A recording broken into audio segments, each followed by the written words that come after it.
Los susurros del bosque. Invasión Kragal. Satoki Futu. Capítulo 9. Advertencia y desconfianza.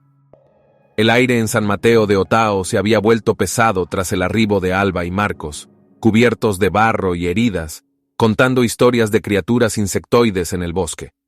La plaza, en un mediodía gris, lucía más concurrida que de costumbre. La noticia de los jóvenes que escaparon de algo se había extendido como pólvora. Sin embargo, no todos mostraban la misma reacción. Mientras algunos se limitaban a alzar las cejas con incredulidad, otros no ocultaban su inquietud. Aún así, la mayoría miraba a los dos supervivientes con mezcla de duda y recelo. Los llevaron a la pequeña clínica del pueblo, donde un enfermero limpió y vendó las heridas más aparentes, mientras recibían suero para recuperarse de la deshidratación. Alba, con el brazo lleno de rasguños y el rostro ojeroso, no podía dejar de pensar en Lucía, David y Pablo, aún perdidos. Marcos, acostado en la camilla vecina, sentía latir en su cabeza la confusión de la noche anterior. A cada tanto, recordaba el zumbido alienígena y el temor le punzaba en la boca del estómago. La voz de la experiencia. Después de un par de horas de reposo, los vecinos seguían merodeando afuera, curiosos por ver si la historia encontraba alguna explicación lógica. El comisario Camargo, tras interrogar a los jóvenes sin obtener detalles claros, más allá de criaturas insectoides y zumbidos, salió a la calle para tranquilizar a la gente, sugiriendo que no se trataba sino de un incidente todavía por esclarecer.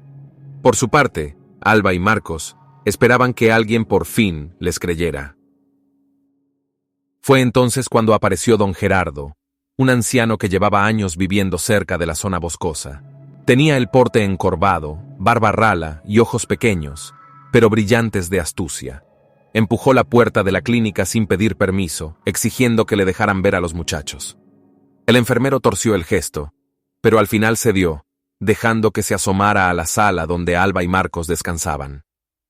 Don Gerardo sostuvo la mirada de cada uno, notando su palidez y los rastros de pánico en sus gestos. «He oído vuestra historia», dijo con voz ronca. «Hablan de bichos imposibles en el bosque, ¿cierto?» Alba se incorporó sobre la camilla, tanteando el vendaje de su costado. Se limitó a asentir. Marcos, por su parte, alzó una ceja, preguntándose si el anciano estaba ahí para burlarse o para acusarlos de inventar historias. «Los animales muertos, las marcas extrañas. Hace meses que escucho cosas», continuó don Gerardo. «Y lo que contáis no me suena a un simple depredador, ni oso, ni puma».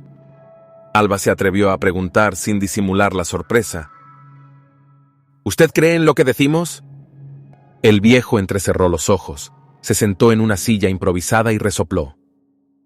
«Creer o no creer, digamos que llevo años observando esa ladera del bosque. Desde el día en que cayó un meteorito, todo cambió. Mucha gente en este pueblo no quiere ver las señales. Prefieren pensar que solo son cuentos para asustar a los niños. Pero yo he encontrado huellas que ninguna bestia local podría dejar, y oí ese zumbido que describís. Al principio pensé que me estaba volviendo loco». Marcos se incorporó, sintiendo un hilo de esperanza. «¿Podría contárselo al comisario? Estamos hartos de que no nos tomen en serio». «Lo he intentado, muchacho, pero me trataron de viejo loco, como me tratan desde hace décadas». El anciano soltó un bufido. «Aún así, seguiré insistiendo. He visto bastantes cosas en mi vida como para saber cuándo algo grande nos amenaza». Fuera, mientras tanto, se oían conversaciones elevadas y el murmullo de varias discusiones. Don Gerardo se inclinó hacia los jóvenes, bajando la voz. «Hay que avisar al alcalde y a quien haga falta. Esta plaga no es un chiste. Si habéis visto lo que habéis visto, podría poner en peligro a todo el valle». Alba suspiró, agradecida de que al menos una persona les creyera sin titubeos. Marcos sintió que un peso se aligeraba en su pecho, aunque la desesperación por sus amigos extraviados seguía presionando. «¿Y si no nos hacen caso?», se atrevió a preguntar Alba, acariciándose la frente con desconsuelo.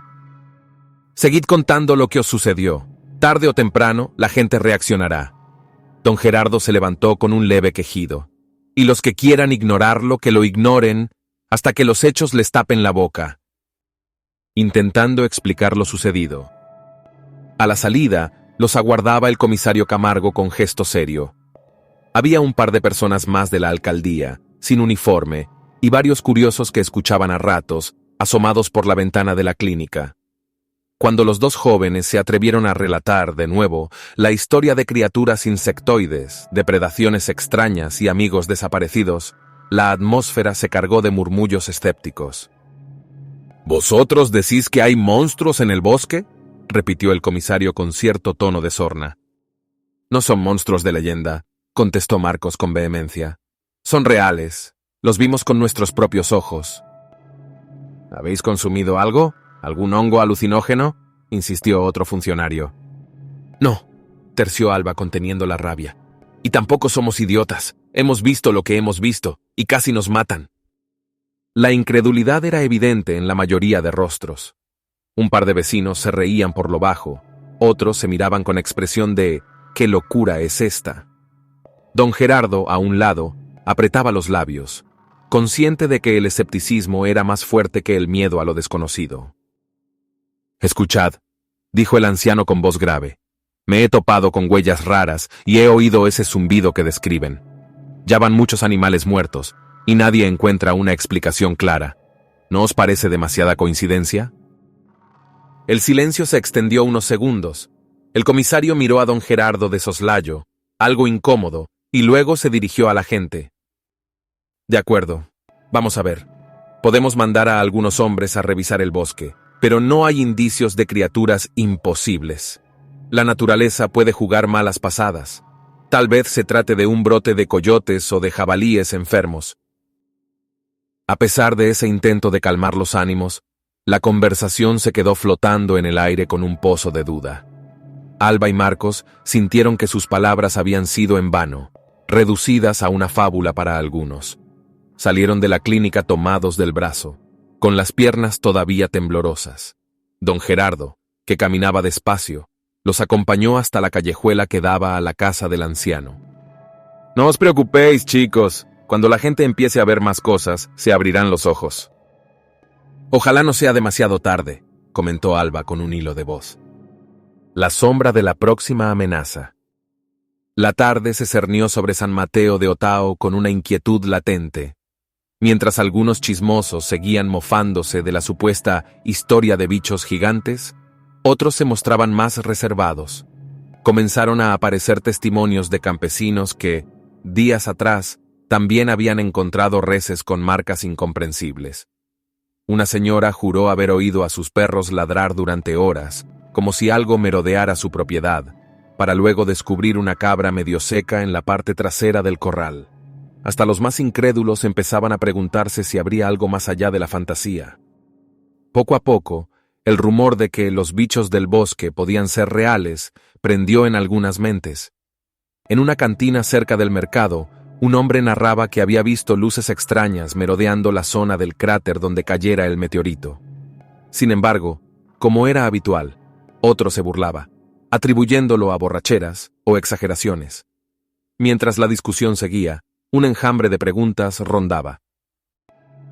¿Podría tratarse de una peste de algún tipo? ¿Y si el meteorito trajo algún bicho raro? ¿No será una secta haciendo rituales? Nada tenía sentido claro. La tensión creció conforme se multiplicaban los relatos de animales muertos o desaparecidos. En un par de días, se contaron al menos 4 casos nuevos. Un granjero perdió de golpe 2 vacas y 3 gallinas. Cuando las encontraron, exhibían la misma desecación que Alba y Marcos habían descrito. Aunque las autoridades mantuvieran su postura de «vamos a investigar», cada vez era más difícil negar la existencia de algo fuera de lo común. En las calles del centro, la gente murmuraba con semblantes sombríos, evitando pronunciarse con firmeza por temor a quedar como fantasiosos. Sin embargo, se palpaba una nueva semilla de pánico. La idea de que el peligro real estaba en el bosque, creciendo sin control, amenazando con extenderse. Los lugareños más ancianos se refugiaban en sus supersticiones, rogando a santos y vírgenes que alejaran a la maldición del pueblo. Algunos jóvenes, intrigados, Consideraban organizar expediciones para ver si descubrían algo, mas el miedo a acabar como los amigos de Alba y Marcos pesaba demasiado. Mientras esto ocurría, don Gerardo se dedicó a reunir a un par de conocidos que no rehuían de las teorías sobre seres extraños. Juntos, discutían la posibilidad de adentrarse en el bosque con armas y linternas potentes, buscando pruebas concretas. Pero el anciano sabía que, sin el respaldo de las autoridades, poco podrían hacer ante una amenaza tan inusitada. Por su parte, Alba y Marcos lidiaban con la confusión. Se alojaban en casa de un familiar de Alba, pues la suya estaba en las afueras y temían volver solos. Ambos necesitaban reposo, tanto físico como mental. Se consolaban con la idea de que, al menos, estaban vivos para dar la voz de alarma. Aún así, la culpa y la preocupación por sus amigos no les permitían conciliar el sueño. A ratos, se sorprendían recordando ese zumbido ominoso que parecía resonar en la memoria, cual eco de un terror galáctico. El tercer día tras su regreso, la tensión saltó un poco más. Un vecino apareció agitado en la plaza mayor, contando que uno de sus caballos había amanecido tirado en el establo, con un costado perforado y la mirada vidriosa. Era el sexto animal encontrado así en menos de una semana. La noticia golpeó al pueblo de lleno, y ya nadie podía ignorar que había algo cebándose con la fauna. Las explicaciones convencionales se tambaleaban. No es un depredador normal, sentenciaban algunos.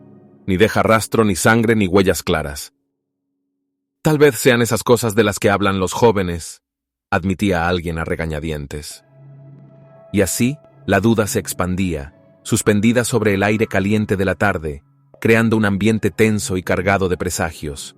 Las autoridades se veían presionadas a responder, pero el comisario, abrumado, repetía que no había pruebas tangibles de criaturas imposibles. Prometió un operativo de reconocimiento con 2 o 3 hombres armados, pero la gente empezaba a sentir que aquello no bastaría si la amenaza era, en verdad, tan grande como Alba y Marcos describían. El peligro crece.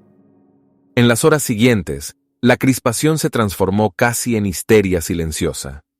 Algunas familias que vivían cerca del bosque decidieron pasar la noche en casa de parientes en el pueblo, con la excusa de visitar. Los que no podían o no querían irse, vigilaban los corrales y establos con linternas hasta bien entrada la madrugada. Más de uno afirmó escuchar ruidos inusuales, pero ninguna de esas vigilias resultó en un avistamiento claro. Los kragal, si es que así se llamaban esas criaturas, se movían con demasiado sigilo como para ser capturados por ojos inexpertos. Aunque la mayoría buscaba no creerlo, Alba y Marcos sentían que el pueblo se hallaba en la antesala de un desastre. Solo don Gerardo manifestaba su apoyo, y un pequeño puñado de lugareños que habían presenciado huellas o indicios anormales. Entre ellos, algunos empezaron a recordar historias que se contaban en susurros. Algo llegó con ese meteorito. Puede que haya más de uno. ¿Y si en el bosque hay un nido de esos bichos? El miedo, agazapado detrás de la incredulidad, crecía con cada suceso.